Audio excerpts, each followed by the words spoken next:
Hey guys, welcome back to my Holi blog.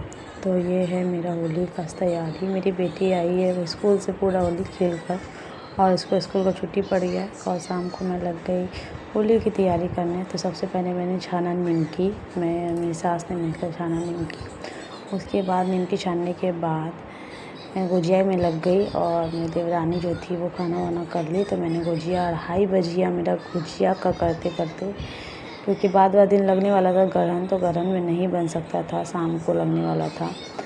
तो मैंने एक दिन पहले ही गुजिया कर लिया था, 2:30 बज चुका था गाइस। तो आधा मैंने रात तक किया, मैंने किया ये सब कर दिया, और मेरी देवरानी ने छान लिया फटाफट से।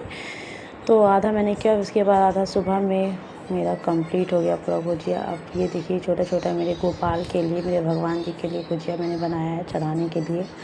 और उसके बाद मैं बनाऊंगी अब दही बड़ा। तो अभी मेरा गुजिया बन गया है। मिलते हैं नेक्स्ट व्लॉग पे, तब तक के लिए बाय।